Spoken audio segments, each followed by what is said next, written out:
used to believe family was a place you earned once and lived in forever. Not the picture-perfect kind people perform online, but the quiet kind you build with grocery lists, overtime shifts, and the stubborn decision to keep showing up even when no one applauds.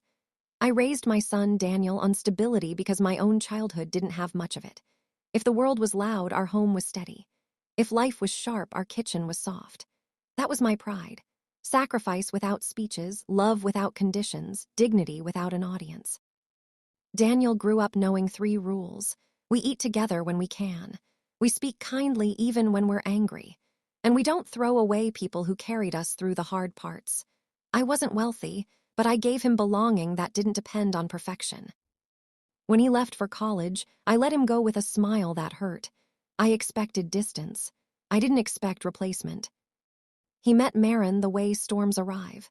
Suddenly, beautifully, and with the kind of energy that makes you forget to check the forecast.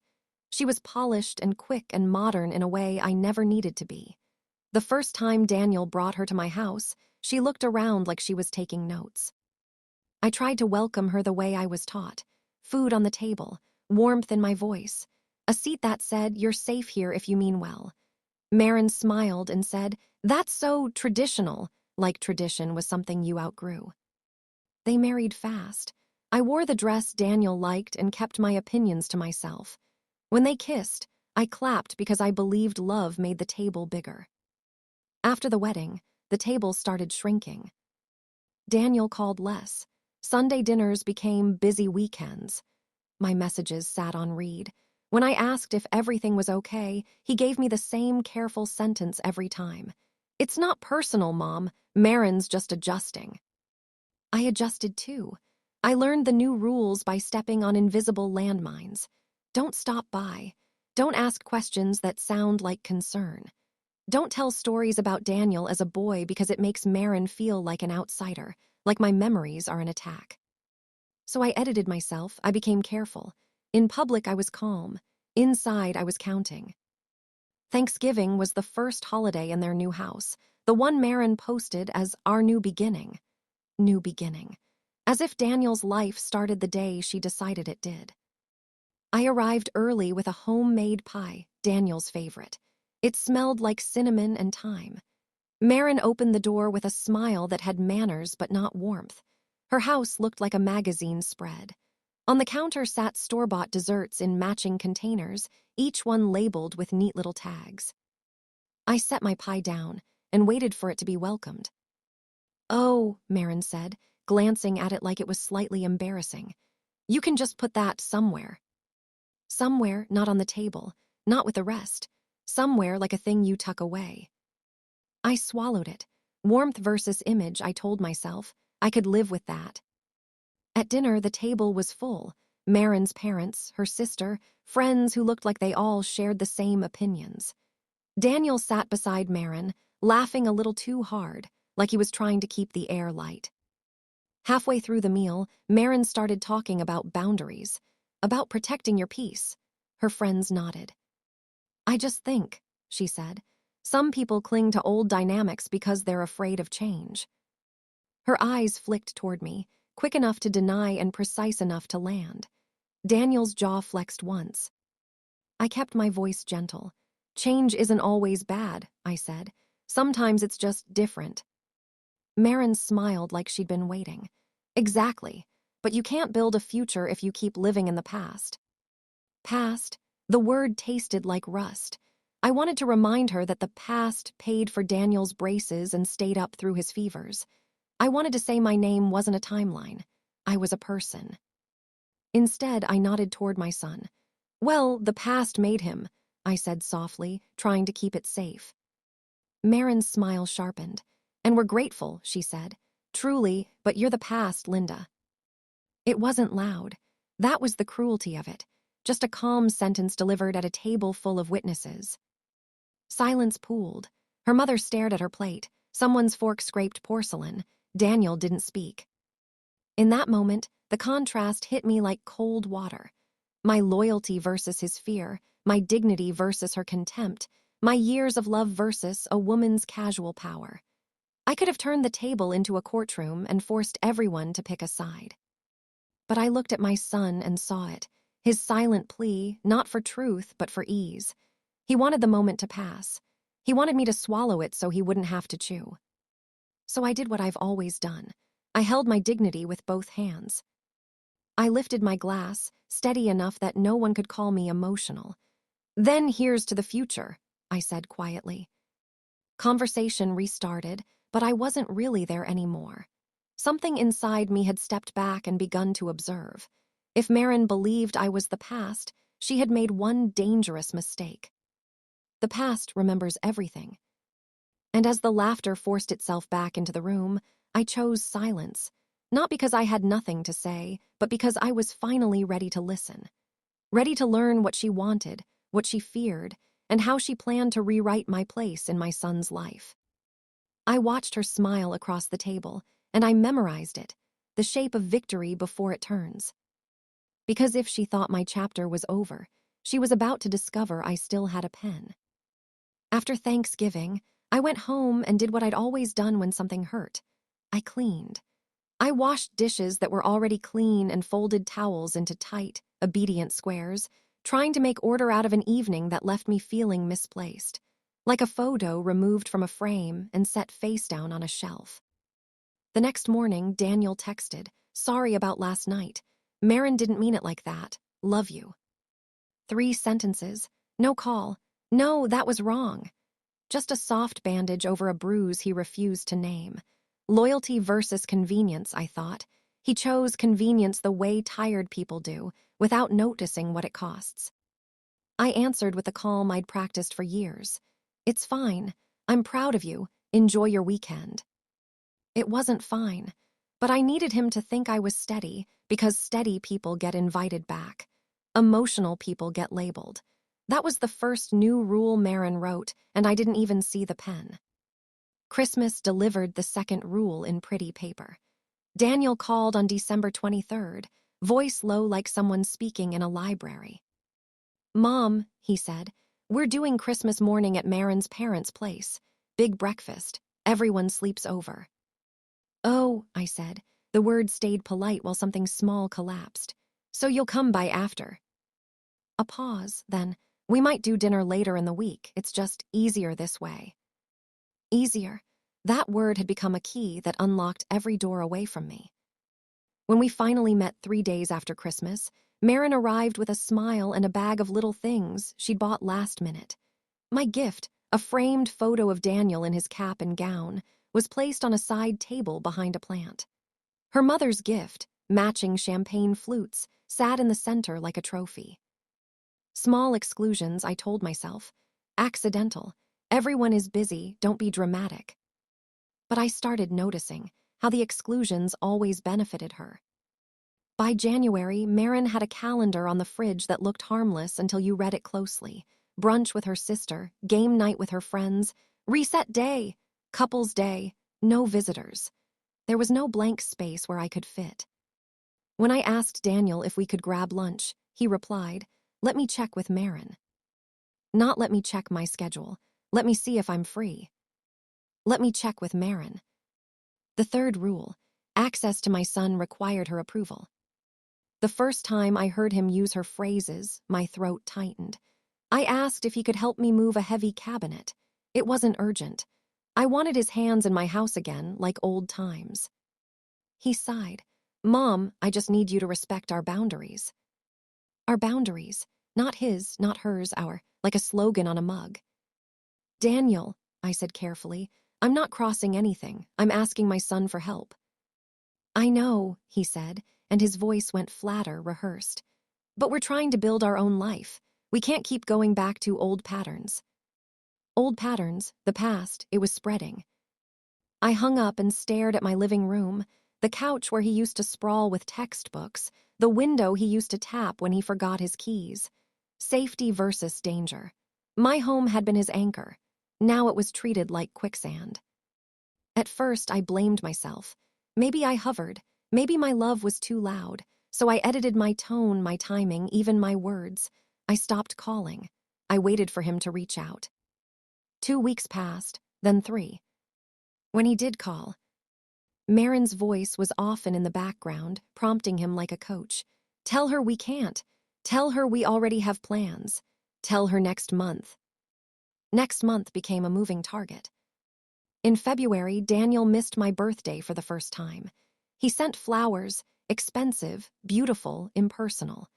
The card said, "Love, D and M," like my relationship with my son now needed a cosigner. When I saw them at a friend's baby shower, Marin greeted me with bright workplace politeness. Daniel stood beside her, one hand on her back, eyes scanning the room like he was on duty. I leaned in to hug him. He stiffened for half a second before he hugged me back, careful and brief. Marin watched it the way you watch someone touch something that belongs to you. Later, near the dessert table, I overheard her laughing with a small circle of women. "It's just healthier when you set expectations early," Marin said. "Otherwise you get constant interference." One woman glanced at me, then away. Marin didn't look over at all. Her power wasn't in confrontation, it was in consensus. She wanted the room to agree with her before I ever spoke. That night, I replayed everything, not as a victim but as a student. Patterns aren't accusations, they're evidence. And the evidence was mounting. Every decision was framed as what's best for us. But the us always meant Marin first. Every conflict was smoothed over with language that made me sound unreasonable for wanting basic closeness. Every delay bought her time to tighten her hold and loosen mine. It was subtle. That was the genius of it. If she'd slammed a door in my face, Daniel might have noticed. Instead, she rearranged the furniture in his mind until I no longer had a place to sit. One Sunday, I drove past their street without stopping, just to prove I could. Their porch light was on in the afternoon, the curtains drawn like a secret. I imagined Daniel inside, laughing at something I wouldn't hear, and I hated myself for imagining it. I pulled over and checked my phone. No missed calls, no messages, just silence that felt intentional. In that quiet, I understood another contrast, my patience versus her pace. She wasn't pushing me out with force. She was letting me fade. Fatting made me easy to ignore. By March, even my son's voice sounded different. Less curious, less warm, like someone who'd learned affection could be punished. I stopped asking for time. I started asking different questions. How, work? How's the house? How are you feeling? And I listened not just to his answers, but to the pauses, the moments where he almost said something and then didn't. Because the more Marin controlled the schedule, the more she controlled the story. And if I wanted to understand what was happening, I needed to see the story from the inside. That's when I realized she wasn't just rewriting the house rules. She was rewriting who Daniel believed he was allowed to be. And somewhere beneath all that polite language and healthy boundaries, I could feel something sharper forming, an intention, a plan, a future she was already counting on. I didn't know what it was yet, but I could sense it the way you sense a storm before the rain. So I stayed quiet, I stayed gracious, I stayed close enough to watch. Because the next time Marin tried to call me, the past, I wanted to be ready to show her exactly what the past remembers. I didn't sleep much after I admitted to myself that the fadding wasn't accidental. Once you see a pattern, you can't unsee it. Every quiet, next time starts sounding like a lock turning. So when Daniel invited me to brunch in early April, I said yes too quickly, like a starving person offered bread. Then I caught myself and slowed down. Calm, Linda, calm gets access. Marin picked the place, of course, a bright cafe with loud music, where tables were close enough to overhear but far enough to pretend you didn't. She chose a spot by the window, sunlight making her look almost angelic if you didn't know better. Daniel sat across from her, shoulders slightly hunched, like he'd been trained to take up less space. "Mom," he said, forcing cheer, "you remember this place. We came here once after my graduation." I did remember. He'd been proud and open that day, laughing with his whole face. I wanted to pull that version of him back into the room, but respect isn't grabbing. Respect is seeing what's real. Marin smiled. "That was a long time ago," she said, "back when everything was simpler." Simpler, like my decades of work were acute before photo. We ordered. Marin asked about my job the way you ask about an old hobby, polite, distant, already done with the answer. Daniel watched her mouth more than he watched my eyes. That hurt, not because he loved her, but because he'd started measuring himself by her approval. Halfway through the meal, my phone buzzed. A neighbor, something delivered to your porch. I glanced down, then back up. Marin's gaze sharpened. Is that urgent? No, I said, just. We're trying to have quality time, she cut in, still smiling. If you're here, be here. Quality time, with rules, with supervision. Daniel's cheeks flushed. It's fine, he murmured, but he didn't look at me when he said it. He looked at her like he was asking permission to defend me. He didn't receive it. I set my phone face down, hands folded, the way you do in a meeting when you want to appear cooperative. My chest felt tight, but my mind was clear. This wasn't about a phone. It was about territory. Marin leaned forward, voice syrupy. I hope you don't take this the wrong way, she said, but I think it would help if you adjusted your expectations. There it was again, the gentle blade. Adjusted to what? I asked. To the fact that Daniel has a life now, she said. A future. And the way things were before, your routines, your traditions, those were great for then. But they can't be the center anymore. I stared at her, waiting for Daniel to speak. He didn't. The silence made her bold. You're important, she continued, but in a different way. Like, you're the foundation, and foundations don't get to tell the house where to put the windows. My stomach dipped. She was dressing disrespect in metaphors. If I reacted, she'd call me emotional. If I stayed quiet, she'd call it agreement. Daniel finally lifted his eyes. They were tired. Mom, I need you to understand, he said. Understand, another word that meant surrender. I could have reminded him who stayed up with him when he had pneumonia, who worked double shifts when his scholarship didn't cover books. I could have listed sacrifices like invoices. But I realized something. Marin didn't fear my love. She feared my influence. Not because I was controlling, but because I was history, and history is proof. If Daniel remembered who he was before her, he might compare. So she needed me reduced to a symbol. Foundation, past, background, anything but a living person with a voice. Marin sipped her latte. It's not personal, she said. It's just healthy. We're building something new, and the past can't keep pulling on the future. The past, she said it like a verdict, like she was closing a file. Something in me went still, not numb, focused. Respect versus erasure. That was the real fight. She wasn't asking for peace. She was asking for my disappearance. I turned to Daniel. Do you believe that? I asked softly. That I'm pulling you back. He opened his mouth, then closed it. His eyes flicked to Marin. That tiny motion told me everything. He wasn't answering me. He was checking the weather. Marin answered for him. He's happier, she said, and that's what matters. Happier, a word used as a shield. Happiness that requires someone else to shrink isn't happiness. It's control with better branding. I nodded as if I accepted it. Inside, something old and strong woke up, something I'd used when bills stacked higher than hope. When you can't fight with volume, you fight with clarity. All right, I said. I hear you. Marin's shoulders relaxed. We finished brunch with conversation that stayed on the surface. Weather, work, the new couch they'd ordered. As we stood to leave, Marin hugged me briefly and whispered near my ear, light as perfume, "Thank you for being understanding. It's nice when people know their place." Know their place. That was the comment that changed everything, not because it hurt more than the past, but because it revealed the truth underneath. She didn't want boundaries. She wanted hierarchy. In the parking lot, Daniel kissed my cheek. "Love you, Mom," he said. "I love you too," I answered, and I meant it. Love was still real. But I could feel the contrast now, love without power versus power without love. Marin had the power, I had the love, and love on its own was not winning. On the drive home, I didn't cry. I didn't rant. I did something quieter. I started asking myself one question. Until it stopped sounding dramatic and started sounding practical. What does Marin want? Not what she says she wants, peace, health, boundaries. What she actually wants. Because people show you their true desires in what they protect, what they rush, and what they can't stand to share. By the time I pulled into my driveway, a package sat on my porch.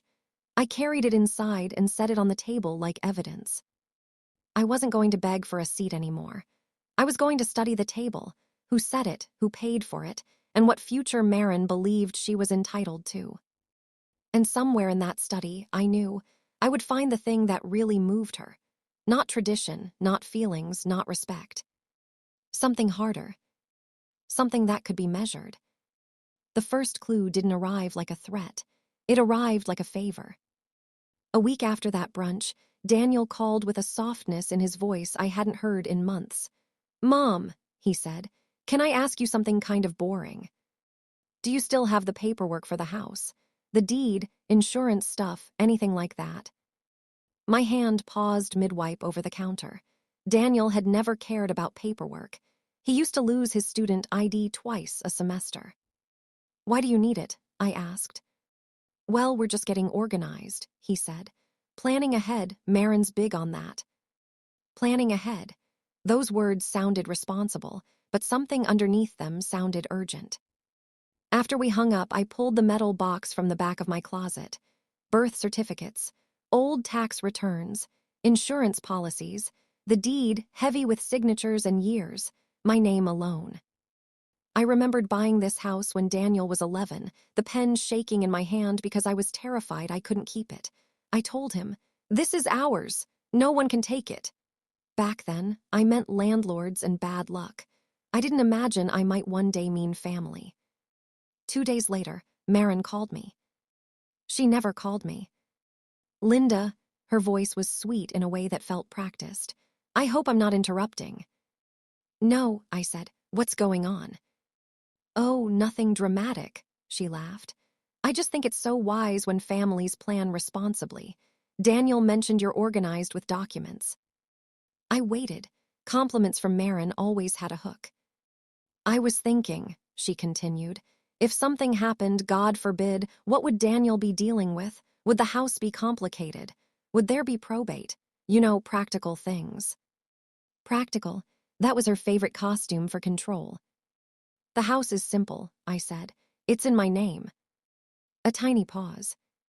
"Well," she said smoothly, "you should consider minimizing burdens for Daniel. He'll have enough on his plate, and grief makes everything harder." Love versus leverage. She was borrowing the language of care to move my future like furniture. "I appreciate your concern," I said evenly, "but I'm not a burden." "Oh, of course not," she replied too quickly.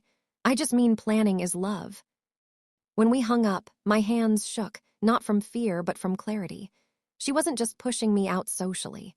She was measuring what I owned. Then the bank left its own breadcrumb. One morning, logging into my account, I notice-serviced a small annual fee for a credit monitoring I'd never signed up for. Not enough to trigger an alert, just enough to be missed. I called the bank. A patient woman confirmed the service had been activated using my personal information. My name, my date of birth, my address. "Did you authorize anyone to add this?" she asked. "No," I said. "We canceled it. I changed passwords. Mistake my mind offered. Coincidence." But coincidences don't repeat in the same direction. I started listening differently when Daniel spoke. "We're thinking about upgrading," he said one night, trying to sound excited. "Better neighborhood, more space." "You just bought your place," I said. "Marin thinks it was a starter home," he replied. Starter home. The phrase made everything sound temporary. Houses, budgets, relationships. "How much is upgrading?" I asked. He laughed, but there was no joy in it. "A lot." I heard the strain beneath the joke. "Are you okay financially?" I asked, softer now. "We're fine," he said quickly. "It's just Marin has standards." Standards, another pretty word with sharp edges. A week later, my neighbor Cheryl knocked, holding an envelope. "This came to my box by mistake," she said. "It has Daniel's name." The return address was a credit card company. I took it like it was hot. Daniel didn't live here. Why was his mail arriving at my address? I didn't open it. I wasn't ready to know what kind of number my son had attached to his name. Instead, I slid it under a cookbook and waited, letting my mind do what it does best: connect dots.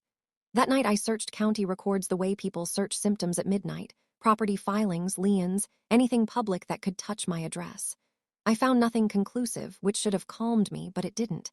It only told me they were early in the game, still laying tracks. 2 days later, Daniel mentioned, almost offhand, "Marin wants us to talk to a financial planner." Like real planning. Retirement, wills, all that. Wills, plural, as if my death was already a topic of conversation at their dinner table. My stomach tightened, and I kept my voice warm because warmth keeps doors open. I said I'd think about it, then hung up and circled the date in my notebook, not in ink, but in warning, quietly, alone. That evening, I called him. "Did you change your mailing address back to mine?" I asked, careful. "What? No," he said. "Why?" I told him about the envelope. There was silence, then a breath. "Oh," he said, "that might be something Marin did for paperwork. It's nothing." Nothing, the word people use when they want you to stop asking. "Daniel," I said, "why would she do that?" "She said it helps with approvals," he answered, defensive now. "It's temporary." Approvals. So that was the storm. Debt disguised as ambition, pressure disguised as standards, and my address being used like a stepping stone. "Are you in trouble?" I asked. "No," he snapped, then his tone softened. "No, I've got it handled." After we hung up, I sat in my quiet house and listened to the refrigerator hum. My home had always been the place Daniel could land. Now it felt like someone was circling it with a measuring tape. I didn't panic. Panic makes you loud, and loud makes you easy to dismiss. I did what I'd done when Daniel was small and the world felt unsafe. I prepared. I pulled my credit report. I froze my credit. I checked my accounts line by line. I gathered every important document into a binder with tabs so neat it would have made Marin proud, if she'd known it was built to keep her out. Then I called my attorney, the same one who'd helped me buy this house years ago. "I want to update my will," I told him. He asked carefully, "Are you all right?" "I'm fine," I said. "I just want things clear, not out of spite, out of protection." He scheduled me for the next week. In the days that followed, I wrote down dates, calls, requests, phrases that repeated like slogans. I saved messages. I kept the credit card envelope unopened, a reminder that my instinct had been right to pay attention. Marin texted once, "Hope you're doing well, family is everything," read. I stared at the heart and felt nothing soften. "Family is everything," she said, but what she meant was, family is an asset, a future you can claim if you position yourself correctly. The truth settled in like dust after a door slam. Marin didn't just want distance. She wanted control over schedules, over narratives, and now over outcomes. Over what happened when it's too late. Over what Daniel would have, and by extension, what she would have. And Daniel, my son, was caught between love and leverage, trying to call it peace. I still loved him, but love without clarity turns into permission, and I could not afford to give permission to something I didn't fully understand.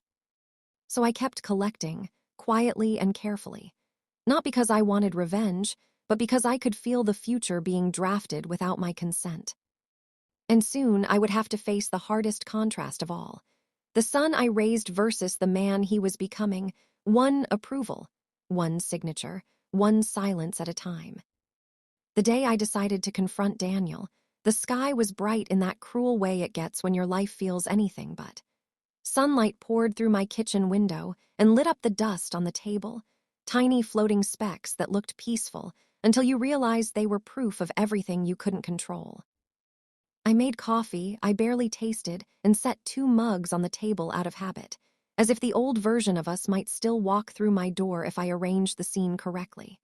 There's a special kind of desperation in that, trying to summon loyalty with nostalgia. I texted him, "Can you come by today? Just you, please." He replied 10 minutes later, "I'll try. Marin has plans." Plans, always plans. Still, an hour after noon, his car pulled into my driveway. He got out slowly, like stepping onto my property required caution. When he walked in, he hugged me with one arm and a quick pat on the back, the kind of hug you give at a work event. My chest tightened. I didn't say anything. I just watched him take in my kitchen like it belonged to someone he used to know. "You okay?" he asked, forcing a smile. "I will be," I said. "Sit down." He sat, shoulders tense. His eyes kept flicking to his phone, face down on the table, like it might ring and summon him away. I didn't start with accusations. Accusations make people defensive, and defensive people lie to survive. Instead, I slid the unopened credit card envelope across the table. Daniel's eyes widened. "Where did you get that?" "It came to my address," I said gently. "Your name, my house."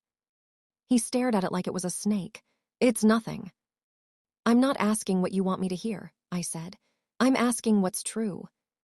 He swallowed. His throat bobbed the way it used to when he was small and caught doing something he knew was wrong. For a moment, I saw my son again, real, unguarded, not yet trained to speak in borrowed phrases. Then his face hardened. "Marin was just trying to help with applications," he said. "It's temporary." "Why is my address part of your applications?" I asked. He exhaled sharply.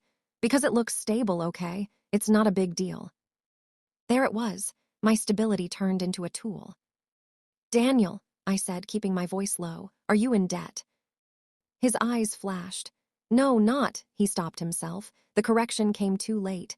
"We're managing." Managing. Another word that meant, "Don't make me say it." I leaned back, letting the silence hold. Silence can be a mirror. People see themselves in it, and sometimes they talk just to escape their reflection. Finally, he whispered, "Marin wants things." "What things?" I asked. He shrugged, helpless. "A better house, better neighborhood. She says it'll be good for our future. She says if we don't do it now, we'll get stuck." Stuck, like my life was a warning label. "And what do you want?" I asked. He looked at me then, really looked, and I saw it. Not anger, not hatred. Fear, the kind of fear that keeps grown men quiet. "I want her to be happy," he said. "That's not what I asked," I said softly. His jaw clenched. "I want peace." Peace, the language of surrender dressed as virtue. I reached across the table and put my hand near his, not on top of it, because I wasn't trying to claim him. I was trying to reach him. "Daniel," I said, "do you feel safe in your own marriage?" His eyes snapped up. "Of course." "Do you feel free?" I pressed. He laughed once, sharp and empty. "You're making it sound like I'm trapped." "Aren't you?" I asked, calm as a doctor asking about symptoms. He looked away. His fingers tapped the table, 3 quick taps, then still. The same nervous habit he had as a teenager before hard exams. He didn't answer. His silence was an answer. I swallowed, feeling the contrast cut through me. The boy I protected versus the man who no longer protected himself. Weakness versus strength. Not his strength against the world, his strength against the people closest to him. "Why didn't you tell me?" I asked, quieter now. He scoffed. "Because you judge her." "I'm judging what I can see," I said. "And what I can see is my son using his mother's address for approvals without telling her." His cheeks reddened. It wasn't my idea. The words slipped out before he could stop them. I let them hang in the air heavy. So it was hers. He flinched, as if I'd slapped him with truth. "Mom," he said quickly, "you don't understand Marin, she's intense. But she's not a bad person." "Intense isn't an excuse," I said. "And I'm not asking you to call her bad. I'm asking you to see what's happening." He pushed back from the table. "Nothing is happening, we're fine." His voice rose, and with it came the old Daniel, stubborn, defensive. But there was something new too, the reflex to protect Marin even when he was the one bleeding. I kept my tone steady. "I updated my credit, I froze it," I said, "just so you know." His eyes widened again. "Why would you do that?" "Because my identity isn't a shared resource," I answered. Because I'm not going to wake up one day and find my name attached to decisions I didn't make. His breathing quickened. You're acting like she'd steal from you. I held his gaze. I'm acting like someone is testing boundaries. He shook his head hard. You're making this worse. And there it was, the cruelest contrast of all. The son I raised had once run toward me when he was scared. Now he ran away and called it peace. I took a slow breath. Tell me something, I said. When she said I was the past at Thanksgiving, why didn't you speak? His shoulders stiffened. The air changed. He opened his mouth, closed it, then tried again. I didn't want a scene, he said. A scene, I repeated, or the truth. He slammed his hand lightly on the table. You don't get it. If I say something, it becomes a whole thing. She'll be upset for days. She'll say I'm choosing you over her. She'll say I'm not supporting her. And then the house is miserable, Mom. Miserable. His voice cracked on it, and my heart did too. So you choose silence, I said. And the house is only miserable for one person. He stared at me, and I saw the shame arrive too late, like a late apology. I love you, he said, softer now, but I can't keep. Keep what? I asked. Keep being pulled, he said. Pulled, as if love was a rope. I nodded slowly, because I felt something inside me shift, painful, permanent. Love alone doesn't guarantee loyalty. You can pour your whole life into someone and still watch them hand your sacrifices to another person as proof of where they came from, not who they belong to.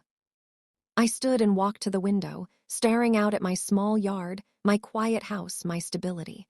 For years, I thought being steady meant being soft, but steadiness can also mean steel.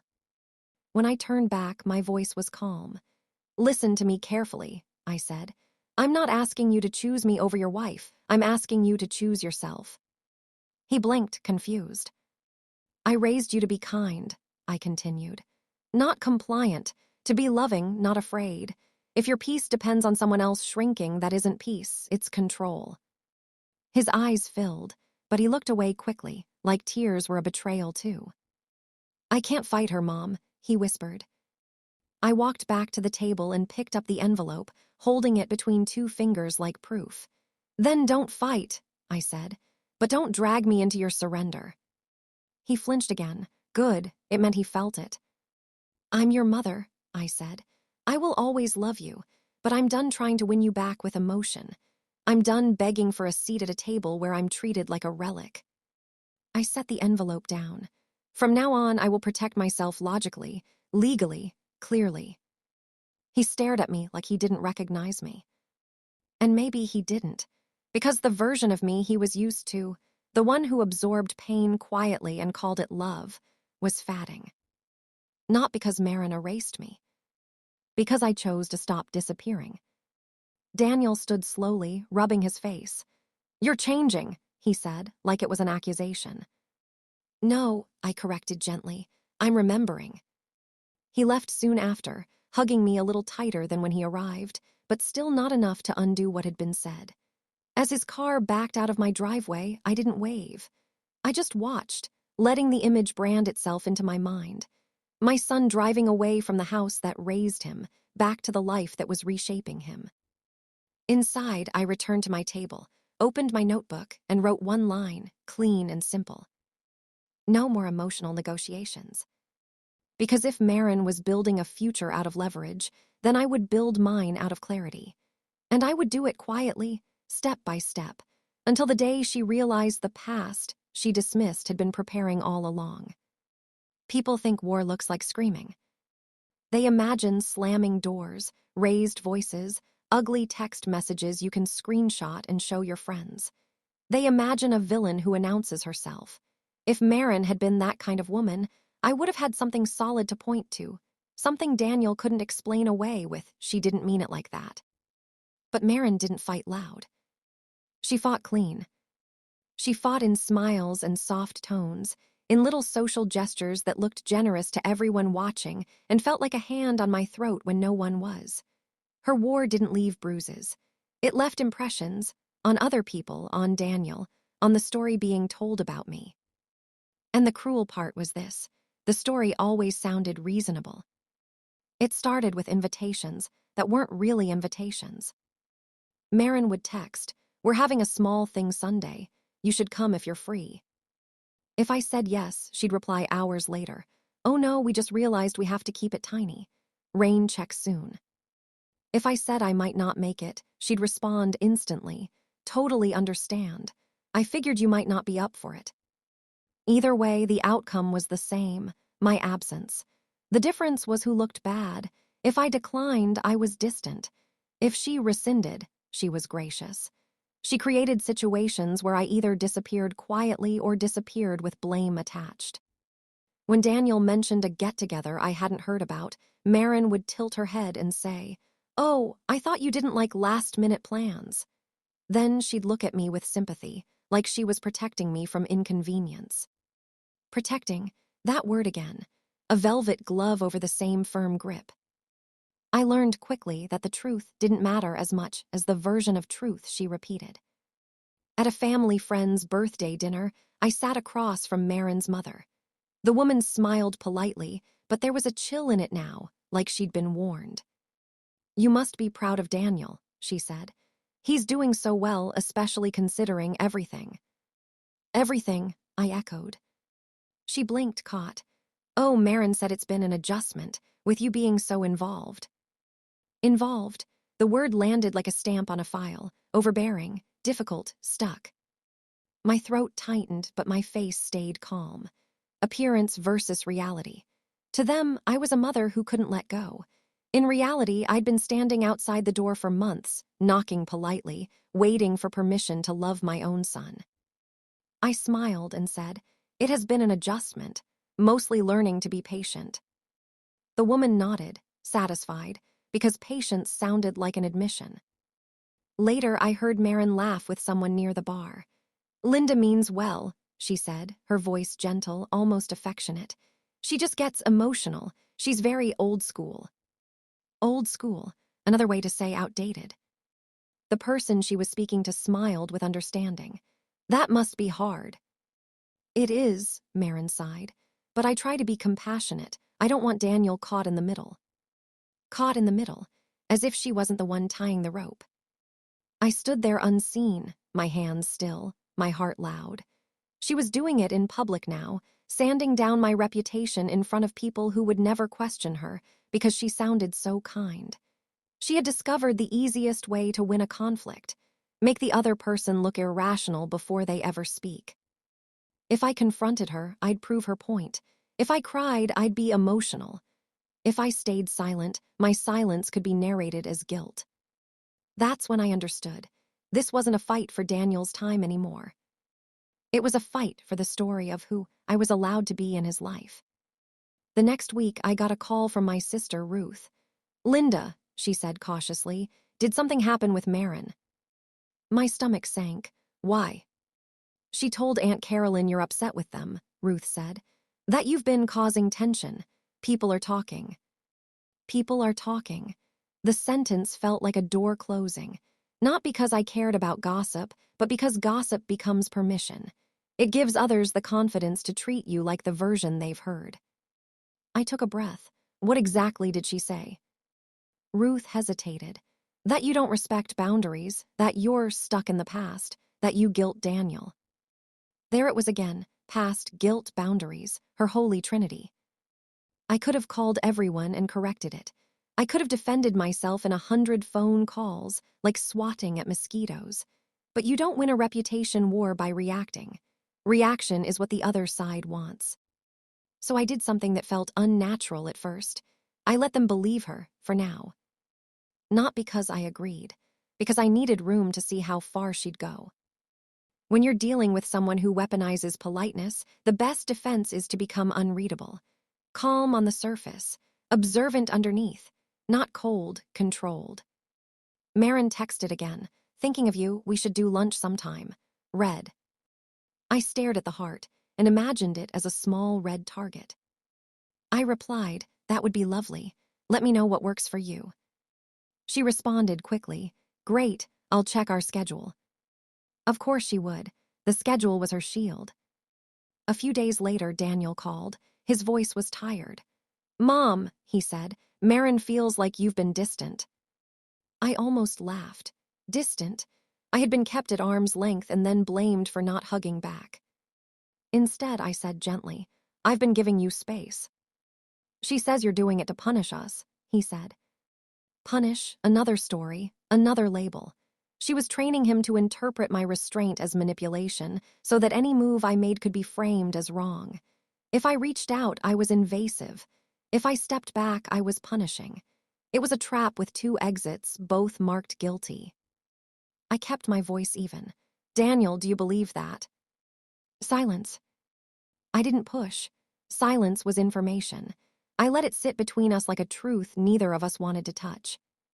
After that call, I opened my notebook and wrote 3 columns. What she says. What she does. What she wants. In the first column, I wrote boundaries, peace, health, compassion. In the second, control schedule, control access, control narrative. In the third, I left blank. Because I didn't know yet, but I was close. The more she smiled, the more I watched her eyes. The more she spoke softly, the more I listened for what she avoided. She avoided any situation where Daniel might remember he had a mother who was more than a backdrop. She avoided any moment where he might feel strong without her permission. So I chose my tactic. Publicly, I would be the easiest person in the world to deal with. Pleasant, brief, unshakable. No emotional fireworks for her to point at and say, "See." Privately, I would start laying traps, not cruel ones, not illegal ones, traps made of truth, of paper trails, of calm questions that required clear answers, traps that didn't spring in anger but in light. Because Marin's power depended on shadows, on implication, on whispers, on "I thought you knew." If I could bring her strategies into daylight, she would either have to stop or reveal who she really was. And if she revealed herself, Daniel might finally see the difference between love and control. So I smiled. I nodded. I played the role she wrote for me, the calm, old-fashioned mother who didn't make scenes. And behind that calm, I began preparing the moment when politeness would no longer protect her. Because the next phase of this war wasn't going to be fought with words at dinners. It was going to be fought with something she respected far more than my feelings. Leverage. Leverage doesn't always look like a weapon. Sometimes it looks like a folder. Mine was beige, boring, and thick with paper. I carried it into my attorney's office the way I used to carry Daniel's science projects into school. Careful, quiet, determined not to drop the thing that mattered. Mr. Feldman was older now, hair more silver than when he helped me buy my house. He greeted me with that calm, professional face people use when they've seen every kind of family drama and know it rarely starts with shouting. Usually, it starts with someone trying to be reasonable. "You said you wanted clarity," he told me after we sat. "I want protection," I corrected. "Clarity is just how you hide protection in polite words." He nodded. "Tell me what you're worried about." So I did, carefully, without turning it into a rant. I explained the mailing address, the request for documents, the way planning ahead kept appearing in conversations where my name was treated like a future event. I didn't call Marin names.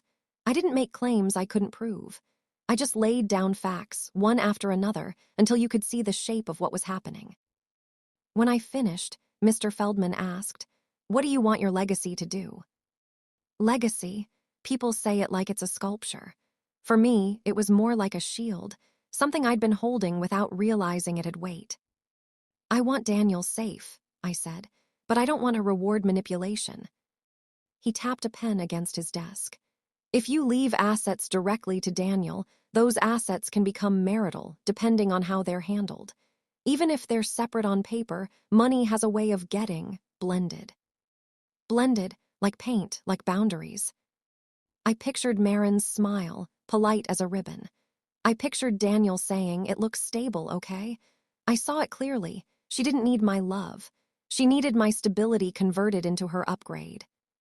"Is there a way to help my son without handing her the keys?" I asked. "There are ways," he said. "Trusts, beneficiary designations, a trustee who releases funds for specific purposes. You can also put the house into a trust. so it can't be used as collateral without the trustee's approval. Collateral, the word rang like a bell. I don't want to destroy him, I said quietly. I want to stop her. Then you build something that can't be pressured, he replied. We went through my assets. I wasn't rich. I had a paid-off house, a modest retirement account, and a life insurance policy I'd kept since Daniel was little. Because once you've been broke, you learn to fear what one accident can do. Mr. Feldman didn't treat any of it like not enough. He treated it like what it was, a future someone else was trying to pre-spend. Do you have any reason to believe your daughter-in-law is counting on an inheritance? He asked. I thought of Marin's questions. Probate burdens, planning is love. I have reason to believe she's counting on access, I said. Whether she calls it inheritance or family planning, it's the same hunger. On my way out, he added, if there's any chance someone might try to use your identity, keep records. Dates, messages, it matters. The traps I'd started laying were already the language of law. That night, I sat at my kitchen table with my notebook open and my coffee cold. I read over my own handwriting, what she says, what she does, what she wants, and I finally filled in the third column. She wants certainty. Not love, not peace. Certainty that Daniel will bend, that I will fade, that the future will be hers because she named it first. I turned the page and wrote, certainty can be redesigned. Over the next 2 weeks, I met with Mr. Feldman twice and a financial planner once. I learned words I'd never cared about: spendthrift, trustee, distribution. Each one felt like a brick. Not a wall against my son, but a structure strong enough to hold him even if he wouldn't hold himself. We created a trust. The trust named Daniel as beneficiary, but not owner. Funds could be used for specific things: health emergencies, education, a down payment, if and only if the home would be titled in a way that kept it from becoming a marital bargaining chip. If Daniel ever divorced, the trust couldn't be dragged into the wreckage. If he stayed married, it could still support him without handing Marin control. Mr. Feldman asked who should be trustee. Not Daniel, not me, not anyone Marin could charm over coffee. I chose my cousin Elise, quiet, sharp, a retired accountant who never confused politeness with permission. When I told Elise, she didn't gasp or judge. She asked, do you want me to be fair or do you want me to be firm? Both, I said, firm first. We updated my will too. My house would transfer into the trust upon my death, not to Daniel directly, not to my son and his spouse, the phrase my old will had used, because back then I believed marriage meant shared integrity. That phrase disappeared with one line of ink.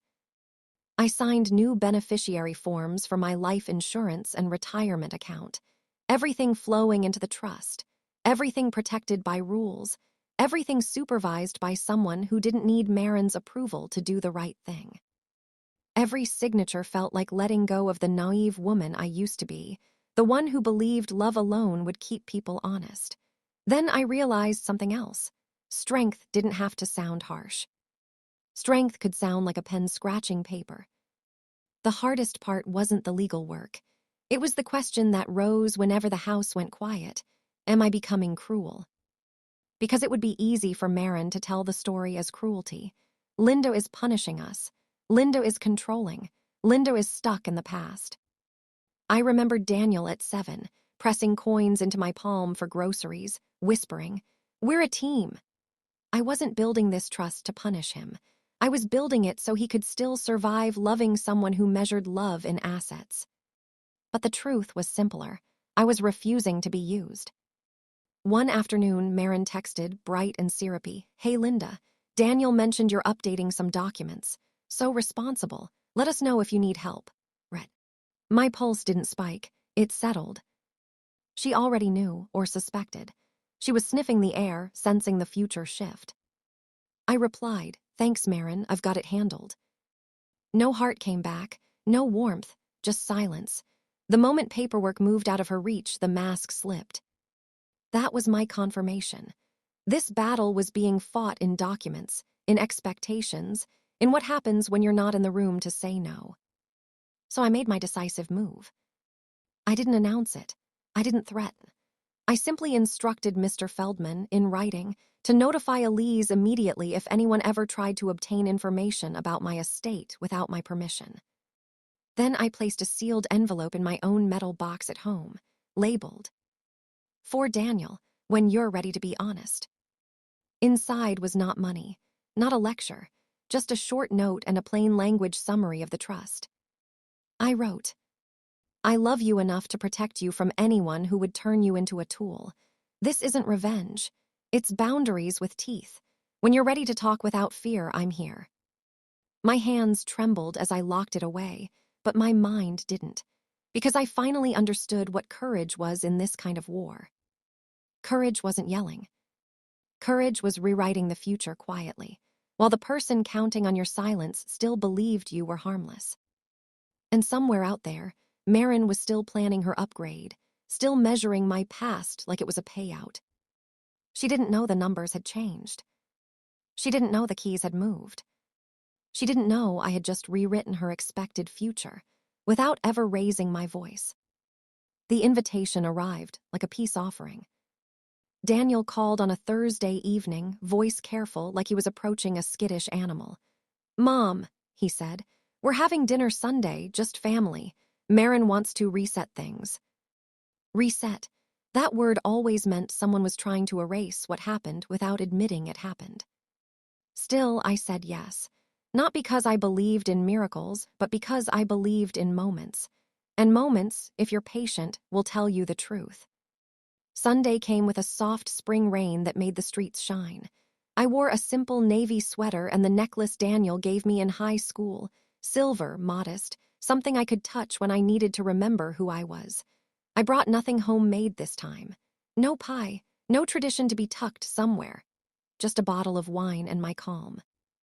Their house looked the same as always, polished, staged, expensive in the way that says no one is allowed to relax. Marin opened the door before I could knock, smile already in place. "Linda," she chirped, arms wide, a hug that lasted exactly the amount of time necessary for witnesses. "You look great, come in." Witnesses, her parents were in the living room, her sister too, a couple of friends I'd met once at the baby shower.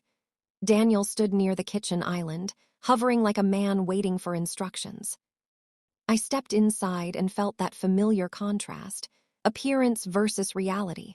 The room smelled like rosemary and candles, like comfort. But comfort in Marin's house was another kind of decoration. "Hi, Daniel," I said, leaning in. I hugged him gently, longer than he expected. He hesitated, then hugged back. His body felt tense, but his arms didn't let go immediately. That small moment mattered. It meant the real him was still in there. Marin's eyes flicked to us, quick as a camera shutter. Then she smiled wider. Dinner was set at a long table with place cards. Of course it was. Marin loved order that looked thoughtful and functioned like control. My card sat at the far end, near the kitchen entrance, technically included, practically removable. Daniel's card was beside Marin at the center, her parents on one side, her sister on the other. The message was subtle, I was a guest. They were the circle. I sat without comment. Marin poured wine and made a show of being gracious. "I'm so glad we're all together," she said. "Family is important." Her mother nodded, approving. Daniel stared at his plate. The conversation stayed light at first. Work updates, a neighbor's renovation, Marin's friend describing a vacation. Marin laughed at the right times and touched Daniel's arm often, little reminders of ownership. Then the topic shifted, as if on cue, to planning. Marin's father mentioned a coworker who'd gotten sick unexpectedly. "No one's ever ready," he said. "You have to have your ducks in a row."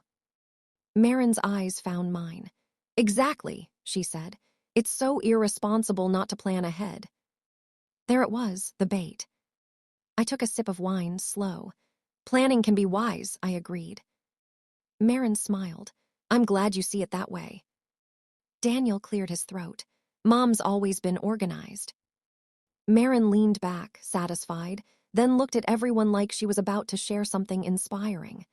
"Actually," she said, "we've been talking a lot about generational planning. about what we want our future to look like. Generational planning, her version of romance. She turned to Daniel. Tell them. Daniel's eyes darted, first to her, then to me. He looked like a boy asked to recite a poem he hadn't written. We're thinking about moving, he said. Bigger place, better schools someday, you know. Marin's smile sharpened. And we're being proactive about resources. Resources, not savings, not budgeting, resources. Like she was speaking about land. Her sister nodded. Smart, you have to secure your future. Marin's gaze stayed on me. And it helps when families work together, when everyone's on the same page. Same page. She wanted agreement in public, a signature without ink. I set my glass down gently. Yes, I said. It helps when things are clear. Her eyebrows lifted, almost imperceptibly. Exactly, she said. Clarity is love. I watched her face. She had no idea how true that was, just not in the way she meant. Marin continued, voice still sweet. I think sometimes older generations feel threatened by change, but if you really love your children, you want to support their growth. Support, another word with hooks. Her mother glanced at me with polite pity. Her friends smiled faintly, as if I'd been given a lesson. Daniel's shoulders tightened. He looked down. I could feel the room leaning toward Marin's narrative, the graceful daughter-in-law bravely managing the emotional mother-in-law. She arranged it like table settings, everyone in their place, including me. And then she reached for the final piece. Linda, she said softly, we were wondering, have you thought about simplifying things? You know, making sure Daniel won't have to deal with a mess later. There it was, laid on the table like dessert. The contrast hit like lightning, love versus leverage. She wasn't asking out of concern. She was testing publicly whether I would bend, whether I'd hand over the future with a smile. I kept my expression calm. I have thought about it, I said. Marin's eyes brightened just for a second, hunger disguised as kindness. And, she asked, voice light. I smiled, gentle as warm bread. I took care of it. The air shifted. It was subtle, but I felt it, the room's attention snapping into focus, like a camera finally finding its subject. Marin leaned forward. That's wonderful, she said. So did you update your will? Yes, I said simply. Daniel's head lifted. His eyes met mine. Surprise flickered there, mixed with something else, fear, maybe, or hope. Marin laughed lightly. See, that's so responsible, we're all about that. She turned to her parents, performing. Linda's always been organized. Then she looked back at me, and her voice softened into false intimacy. So how did you set it up? Just to understand, of course. I'm sure you want everything smooth. Smooth, like she was ironing my life flat. I held her gaze and kept my voice even. Everything is very smooth, I said, very clear. Marin's smile twitched. And Daniel, he's taken care of. He's protected, I answered. That word, protected, changed her face. It was the first crack. She didn't like protection. Protection meant barriers, it meant she couldn't press. Marin's eyes narrowed slightly. Protected how? Daniel shifted in his chair. Mom, he said, cautious, what do you mean? I glanced at him, and for a moment, I felt the ache of this. My son caught between his mother's calm and his wife's appetite. Then I looked back at Marin. I mean, I said, I made arrangements that keep things safe, for Daniel. Marin's smile tightened. So it's in his name. There it was, the real question finally unmasked. Not are you okay, not is Daniel secure, but is it accessible? I didn't answer directly. Traps don't spring when you rush them. It's set up legally, I said, in a way that can't be pressured. The word pressured landed like a slap because it was accurate, and accuracy is the enemy of manipulation. Marin's cheeks flushed. Pressured, she repeated, laughing too sharply. Who would pressure you? Her father chuckled awkwardly. Her sister stared at her fork. Daniel's eyes stayed on Marin now, searching her face like he was seeing it for the first time. I kept my tone soft. Sometimes people don't realize they're pressuring when they're eager. Marin's smile finally broke. It wasn't dramatic. It was like watching ice crack, silent, sudden, irreversible. "So you don't trust us," she said. The sweetness fell away, and underneath was something raw. "After everything I've done to include you." Include. The word came out bitter. Daniel blinked. "Marin." She cut him off. "No, Daniel, let's be honest." She turned to the table, voice rising.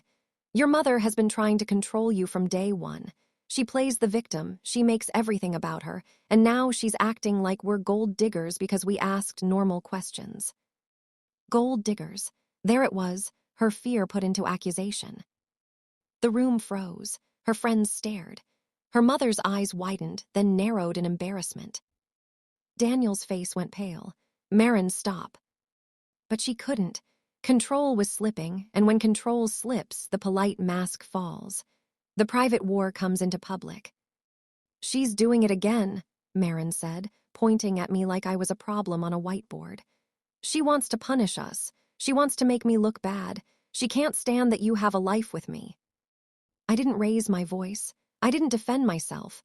I just sat there, hands folded, calm as a judge, because the trap wasn't for Marin. It was for Daniel.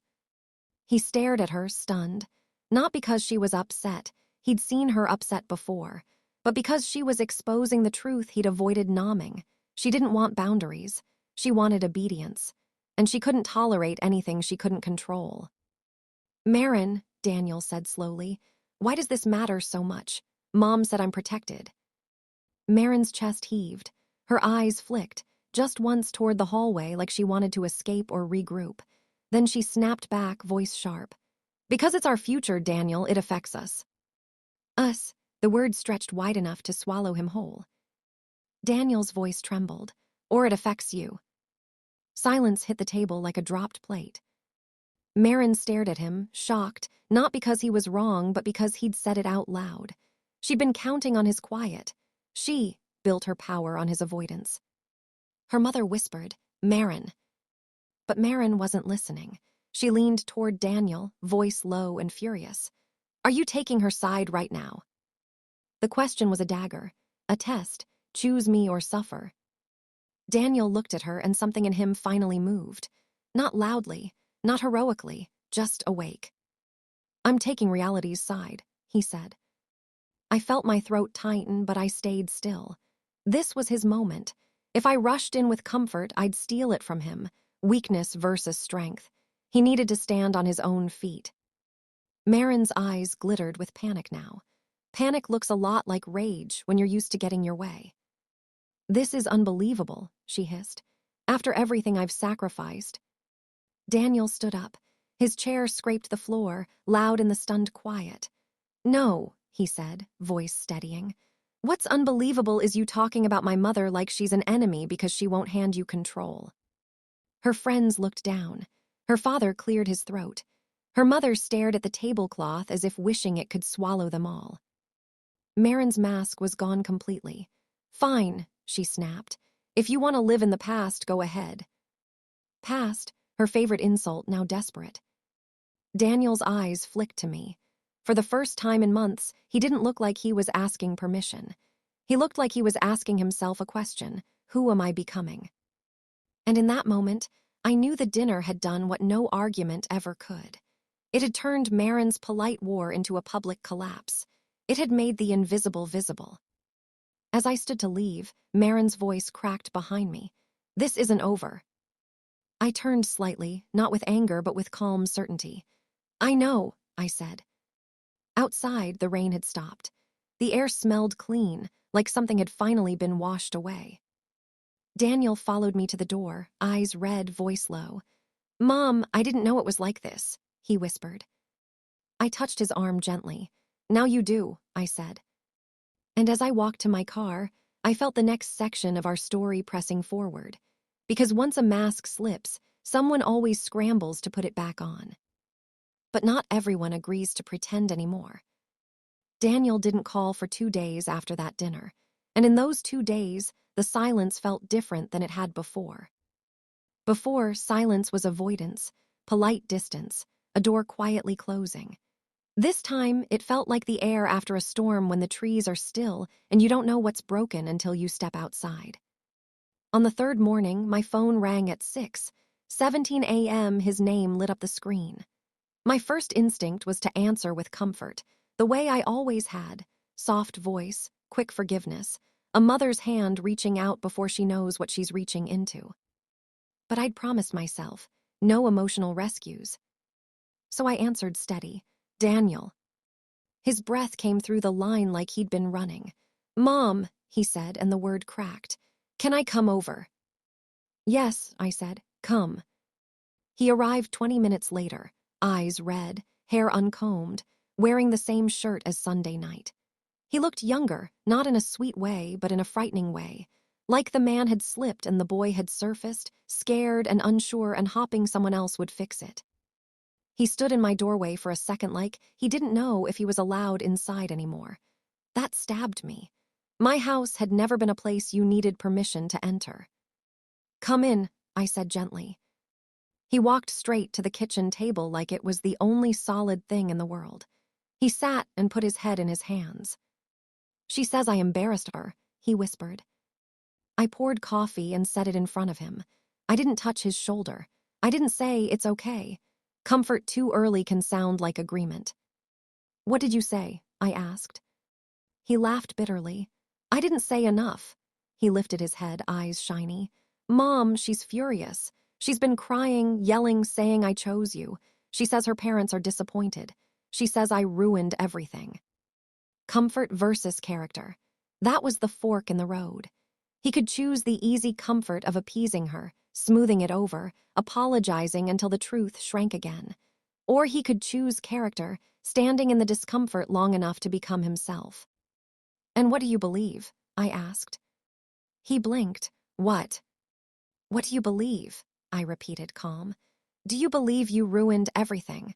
Or do you believe something was already wrong and it finally showed?" He stared at his mug like the answer might float up in the steam. "I don't know," he admitted. That honesty was a small flame. I didn't smother it with pity. "Daniel," I said, "I'm going to ask you something hard. Not because I want to hurt you, because you're already hurt and pretending otherwise won't heal you." He swallowed. "Okay. Are you afraid of your wife?" His eyes snapped up, and for a second he looked offended, like I'd insulted his pride. Then the pride fell away and the fear was there, naked. "I don't want to fight," he whispered. "That's not the same as my question," I said. His hands tightened around the mug. She can make the whole house cold," he said. "She'll stop talking to me. She'll turn everything into proof that I don't support her. She'll say I'm weak. She'll say I'm like my father." My stomach twisted. His father had been Daniel's wound, the one I'd spent years trying to protect him from, an absent man who walked away when responsibility got heavy. Marin had found that wound and learned how to press it. "So when she says that," I asked softly, "what do you do?" He looked away. "I try harder, I apologize, I fix it." "And does it ever feel fixed?" I asked. He shook his head slowly. "No, it just resets until the next thing." Reset, her favorite trick. Break him, then call it peace when he stops bleeding in public. I sat across from him and let my voice stay steady. "Daniel, I can't choose for you," I said, "but I need you to see what this is." He flinched. "I love her, Mom." "I'm not questioning your love," I said. "I'm questioning your freedom." Silence settled between us. In that silence, I could hear the hum of my refrigerator, the distant sound of a dog barking outside, the ordinary life continuing while my son sat in front of me at a crossroads. "I keep thinking about what she said," he whispered. "If you want to live in the past, go ahead." He looked at me, eyes full. "She was talking about you, like you're a disease." I took a slow breath. "She was talking about control," I said, "about who gets to define your loyalties." His lips trembled. "I don't want to lose my marriage." There it was, the true fear. Not losing Marin as a person, but losing the structure he'd built his adult identity around. Men will stay in misery to avoid admitting they chose wrong. Comfort is seductive that way. I leaned in slightly. "Daniel," I said, You can lose a marriage and still keep your soul. But if you lose your soul trying to keep a marriage, you'll wake up one day and not recognize your own life. He stared at me as if I'd spoken another language. I softened just a fraction. I raised you to be kind, I continued. But kindness without boundaries becomes surrender, and surrender doesn't make anyone love you more. It just teaches them you'll disappear if they press hard enough. He whispered, "What am I supposed to do?" The question hit my chest like a fist because every maternal instinct screamed. Tell him what to do, fix it, protect him, carry the burden so he doesn't have to. But that would be comfort. That would be me rescuing him from consequences, the same way he'd been rescuing Marin from accountability. So I didn't give him a plan. I gave him a truth. You're supposed to choose, I said quietly. Not between me and her, between who you are and who you're becoming. His eyes filled and spilled over. He wiped at his face roughly, embarrassed. I don't know if I'm strong enough. I reached across the table then and placed my hand on his firm, grounding. Strength isn't loud, I said. It's not winning arguments. Strength is telling the truth even when the truth costs you comfort. He squeezed my hand like a child. What if she leaves? He whispered. That's her choice, I said, and it will tell you what kind of love she has. He stared at me. So you're saying I should end it? No, I said. I'm saying you should stop negotiating your dignity for peace. Set boundaries, speak plainly, and then watch what she does when she can't control the outcome. He swallowed hard. She'll explode. Then let her, I said, and my voice stayed gentle but unmovable. Let her show herself, because hiding her explosions is what's been keeping you trapped. He sat back, breathing unevenly. She says you're trying to turn me against her.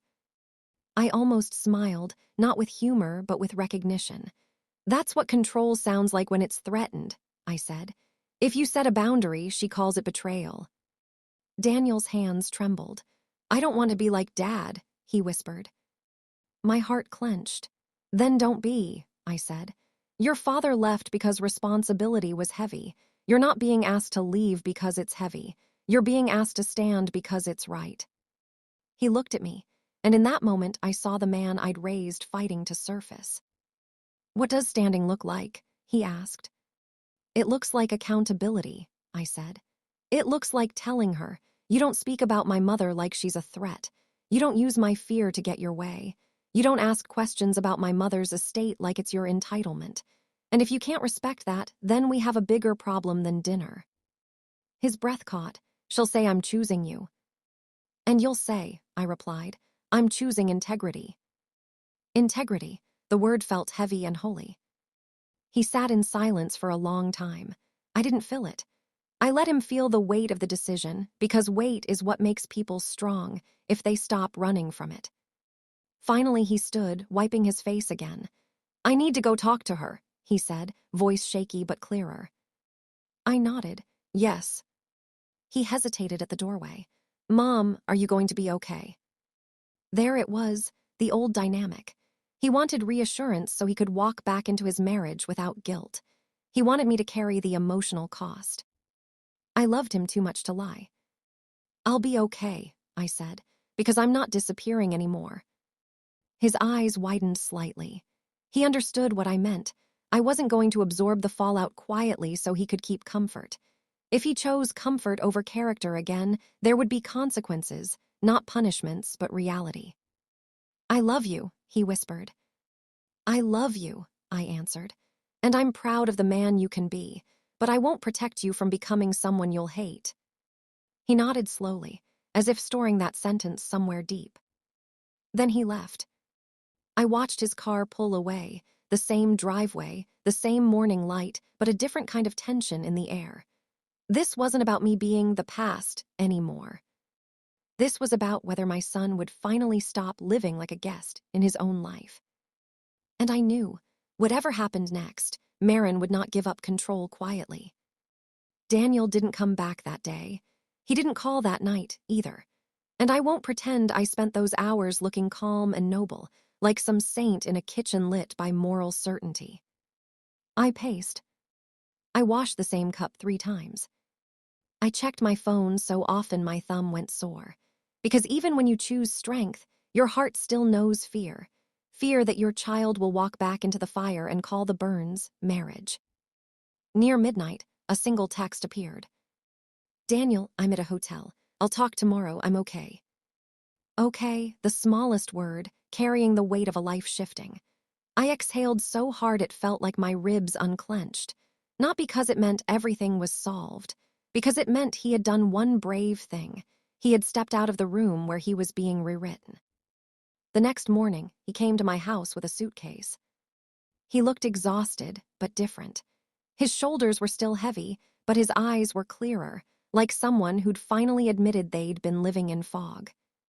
She told me to choose, he said as soon as he walked in. I didn't ask which choice. I could already hear Marin's voice in his sentence, sharp and absolute. What did you say? I asked. He swallowed. I told her I'm choosing respect. The word landed between us, quiet and powerful. Respect. Not me, not her. The principle that should have been present from the beginning.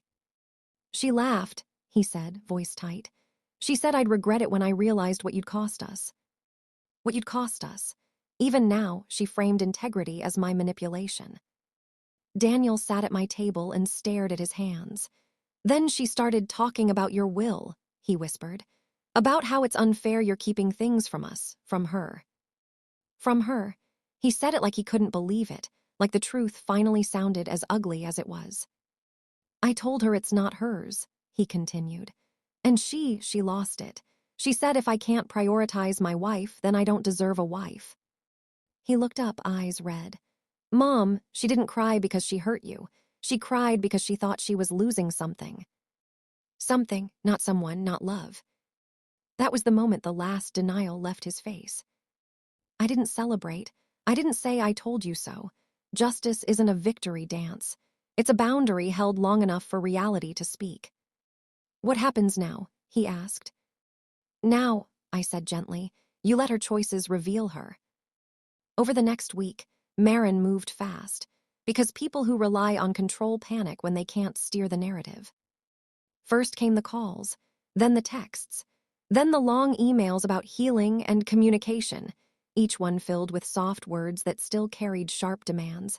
Come home, apologize, tell your mother to stop interfering, fix this. When Daniel didn't bend, the tone shifted. She called my sister Ruth. She called Aunt Carolyn. She told anyone who would listen that I was poisoning him, that I was cold and calculating, that I'd brainwashed him with money. Money, always money. But something had changed. After the dinner, people had seen the crack in her mask. Her story didn't land the way it used to. It sounded rehearsed, over-explained, too urgent. And Daniel, my son, the man he was becoming, did something I didn't expect. He started telling the truth. Not loudly, not dramatically, just plainly. He told Ruth, Mom isn't controlling me. I'm setting boundaries. He told Aunt Carolyn, Marin's not upset about feelings. She's upset about access. He told Marin's father in one steady phone call, I love your daughter, but I will not tolerate manipulation. When he said those words, I felt something inside me loosen. Because for the first time in a long time, I wasn't holding the whole weight alone. Marin tried another tactic, legal-sounding threats. She texted Daniel about marital rights and shared assets, about what she was entitled to. She asked for copies of my updated documents for transparency. That's when my traps, quiet, patient, built from truth, finally did their job. Elise called me one afternoon, voice calm. Linda, she said, someone requested information about your estate through a third-party service. They can't get it, but the attempt is logged. Logged, paper trail, reality in ink. I felt my stomach drop, then steady. Can you tell who? Not directly, Elise said, but the timing is interesting. Interesting, another polite word, another sharp truth. I informed Mr. Feldman. He sent a formal notice to the service and reinforced the privacy protections. No access, no loopholes, no family transparency for someone who treated my life like a prize. Marin collided with reality and called it cruelty. But reality didn't argue back. It simply refused to move. 2 weeks later, Daniel filed for a legal separation. He didn't do it with fury. He did it with a trembling hand and a steady heart, like signing a consent form for surgery. Painful, necessary, life-saving. Marin responded the way she always did when she couldn't control the outcome. She tried to punish the person who stopped cooperating. She told people he was weak. She told people I was toxic. She told people she'd given up everything for a man who didn't appreciate her. But the room she'd used to echo her story wasn't echoing anymore. Because once people see manipulation clearly, they struggle to unsee it. Her politeness didn't look like grace anymore. It looked like strategy. And the consequence she feared most arrived quietly. She lost access. Not just to documents, or future money, or my name as a convenient asset, but to the version of Daniel who used to fold himself small to keep her comfortable. He moved into a modest apartment for a while. He started therapy. He called me on Sundays without checking anyone's schedule. He showed up to my house in sweatpants and helped me fix a leaky faucet, swearing under his breath the way he used to as a teenager. Ordinary moments returned like birds after winter. One afternoon, as we stood in my yard pulling weeds, he said, "I'm sorry." I kept my eyes on the soil. "For what?" "For letting her erase you," he whispered. "For treating you like the past." My throat tightened. I stayed steady. "I never stopped being your mother," I said. "I just stopped begging you to remember." He nodded, tears bright. "I thought peace meant silence," he said. "I didn't know silence was how I was losing myself." I reached over and squeezed his hand. Love without surrender. Support without enabling. "Now you know," I said. Marin didn't vanish from the world. People like her rarely do. But she did face the quiet downfall that comes when a person mistakes control for love. The loss of influence, the loss of credibility, the loss of the future she thought she could claim simply by numbing it. I didn't destroy her. I refused to be used. And in refusing, I protected what mattered: my dignity, my legacy, and my son's chance to become whole. If there's a lesson in this, it isn't that mothers should fight their children's spouses. It's that the past isn't disposable. The past is proof. It's the foundation. And foundations don't chase the house begging to be seen. They hold steady. They decide what stands. And when someone calls you the past, like it's an insult, you don't have to scream to prove you matter. You just have to remember. The future is built on what you refuse to let be stolen.